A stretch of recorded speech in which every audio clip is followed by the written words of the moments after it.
Mangaluru Soujanya rape and murder ಪ್ರಕರಣ ಮತ್ತೆ ಸಂಚಲನ ಮೂಡಿಸ್ತಾ ಇದೆ. ಯಾವುದೇ ಘಳಿಗೆ ಯಾವುದೇ ಕ್ಷಣ ಸೌಜನ್ಯ ಕೇಸ್ ರೀಓಪನ್ ಆಗುತ್ತಾ?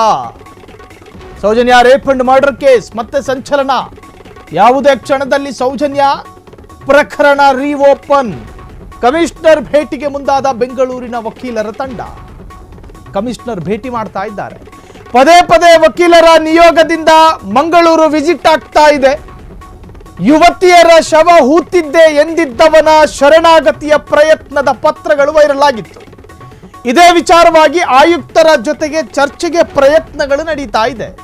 ಆದರೆ ವಕೀಲರ ತಂಡ ಬಂದಾಗ ಪೊಲೀಸ್ ಆಯುಕ್ತರು ಲಭ್ಯ ಇಲ್ಲ. ಹೀಗಾಗಿ ಬರಿಗೈಲಿ ವಾಪಸ್ಸಾದ ವಕೀಲ ಓಜಸ್ವಿ ಗೌಡ ಮತ್ತು ಸಚಿನ್ ಎಸ್ ದೇಶಪಾಂಡೆ. ನಿರಂತರ ಪ್ರಯತ್ನ ನಮ್ಮದಾದ್ರೆ ವಿಜಯ ನಮ್ಮದಾಗುತ್ತೆ ಎನ್ನುತ್ತಿರುವ ವಕೀಲರು ಹೆಚ್ಚಿನ ಗುಟ್ಟು ಬಿಟ್ಟು ಕೊಡದ ಬೆಂಗಳೂರು ವಕೀಲರ ತಂಡ.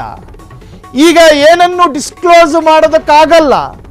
ಕಮಿಷನರ್ ಸಿಗಲಿ ಮಾತನಾಡ್ತೀವಿ, ಕಮಿಷನರ್ ಯಾವಾಗ ಬಂದರೂ ಸಿಗ್ತಾ ಇಲ್ಲ. ಯಾಕೆ ಅನ್ನೋದು ಗೊತ್ತಾಗ್ತಾ ಇಲ್ಲ. ಸೌಜನ್ಯ ಪ್ರಕರಣದ ಬಗ್ಗೆ ವಕೀಲರು ಬಹಳಷ್ಟು ಆಸಕ್ತಿ ತೋರಿಸ್ತಾ ಇದ್ದಾರೆ. ಸೌಜನ್ಯ ರೇಪ್ ಅಂಡ್ ಮರ್ಡರ್ ಪ್ರಕರಣ 13 ವರ್ಷದ ಹಿಂದೆ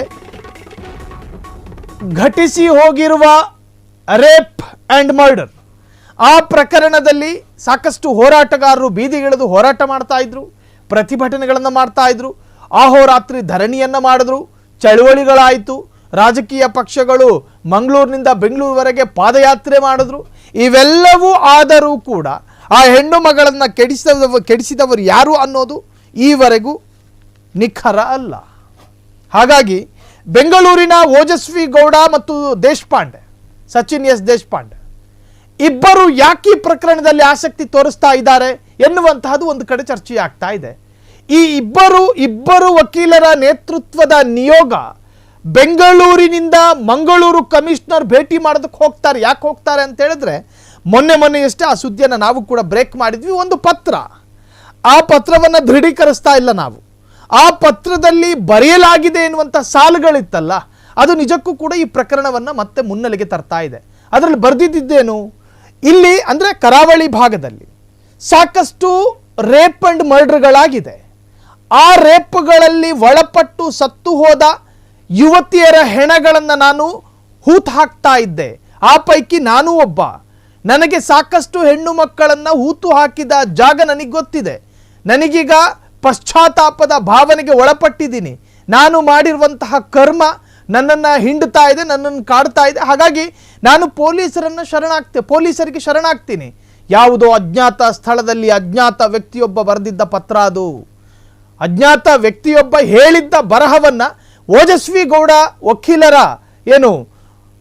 ಪತ್ರದಲ್ಲಿ, ಅವರ ಪ್ಯಾಡ್ನಲ್ಲಿ ಆ ಒಂದು ಸಾಲುಗಳು ಉಲ್ಲೇಖ ಮಾಡ್ಕೊಂಡು ಓಜಸ್ವಿ ಗೌಡ ಅಂಥೇಳಿ ಬರೆದು ಅದನ್ನು ವೈರಲ್ ಮಾಡಲಾಗಿತ್ತು. ಹಾಗಾದರೆ ಈ ವ್ಯಕ್ತಿ ಯಾರು? ಯಾಕೆ ಈವರೆಗೂ ಕೂಡ ಶರಣಾಗತಿ ಆಗಲಿಲ್ಲ? ಈ ವ್ಯಕ್ತಿ ಹೇಳ್ತಾ ಇರ್ತಕ್ಕಂಥ ವಿಚಾರಗಳು ಸತ್ಯನ? ಈ ಲೆಟರ್ನ ಹಿಂದೆ ಬೇರೆ ಏನಾದರೂ ಷಡ್ಯಂತ್ರಗಳಿದಾವ?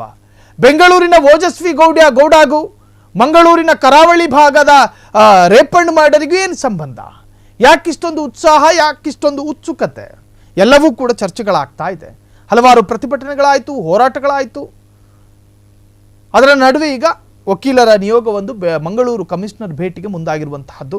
ಒಂದು ಕಡೆ ಅವರೇ ಹೇಳ್ತಾರೆ, ನಿರಂತರವಾದ ಪ್ರಯತ್ನಗಳು. ನೀವು 2 ಬಾರಿ ಬಂದ್ರಿ, ಕಮಿಷನರ್ ಸಿಗಲಿಲ್ಲ, ಮತ್ತಿನ್ಯಾವಾಗ ಬರ್ತೀರಾ ಅಂತ ಹೇಳಿ ಪತ್ರಕರ್ತರ ಪ್ರಶ್ನೆಗೆ ಹೇಳಿದ್ದು.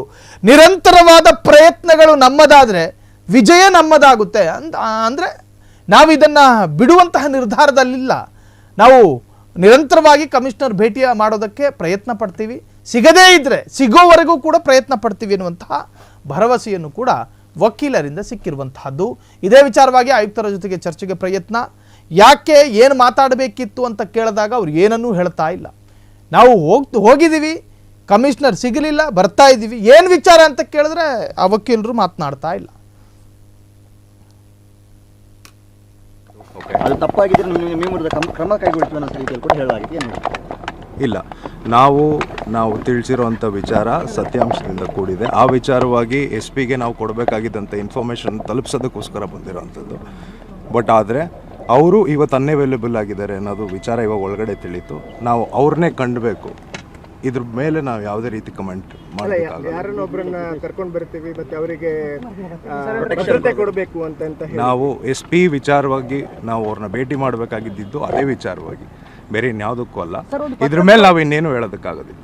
ಆ ಪತ್ರ ನಮ್ಮ ಹೆಸರಿನಲ್ಲೇ ಇರೋವಂಥದ್ದು. ವ್ಯಕ್ತಿಯನ್ನು ಸರೆಂಡರ್ ಮಾಡಿಸ್ತೀವಿ ಅಂತ ಹೇಳಿ ಇವತ್ತು ಸರೆಂಡರ್ ಮಾಡಿಸ್ತೀರಾ ಅಂತ ಹೇಳಿ ನಾವು SP ಹತ್ರ ಮಾತಾಡಬೇಕಾಗಿರೋ ವಿಚಾರನ ಇವತ್ತು SP ನ ನೋಡೋದಕ್ಕೋಸ್ಕರ ಬಂದಿರೋಂಥದ್ದು. ಅವ್ರು ಇಲ್ಲದಿರೋ ಕಾರಣ ನಾನು ನಿಮಗೆ ಅಲ್ಲಿ ಹೇಳ್ದಿರೋಂಥದ್ದನ್ನ ಇಲ್ಲೇನು ಹೇಳೋದು. ಸಾರಿ, ನೋ ಕಮೆಂಟ್ಸ್. ಪತ್ರ ಹೌದು, ಅದು ನಮ್ಮ ಪತ್ರನೇ. ಸೊ ಆ ಪತ್ರ ಅಲ್ಲಿರೋ ವಿಚಾರ ಏನಿದೆ ಆ ವಿಚಾರವಾಗೇನೆ SP ನ ಭೇಟಿ ಮಾಡಕ್ಕೆ ಬಂದಿರೋಂಥದ್ದು.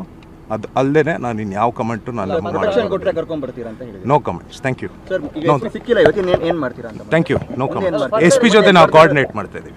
ASP ಜೊತೆ SP ಜೊತೆನೆ ಓಕೆ, ನಾವು SP ಅವ್ರ ಜೊತೆನೆ ಮಾತಾಡೋ ಅಂಥದ್ದು, ಅವ್ರ ಜೊತೆ ಕೋಆರ್ಡಿನೇಟ್ ಮಾಡ್ತಿದ್ದೀವಿ. No comments. ಕ್ಷಣ ಕ್ಷಣದ ಸುದ್ದಿಗಳಿಗಾಗಿ ಫ್ರೀಡಂ ಟಿವಿ ಸಬ್ಸ್ಕ್ರೈಬ್ ಮಾಡಿ, ಲೈಕ್ ಮಾಡಿ ಹಾಗೂ ಫಾಲೋ ಮಾಡಿ. ಹೊಸ ಸುದ್ದಿಗಳ ನೋಟಿಫಿಕೇಶನ್ಗಾಗಿ ಬೆಲ್ ಐಕಾನ್ ಮೇಲೆ ಕ್ಲಿಕ್ ಮಾಡಿ.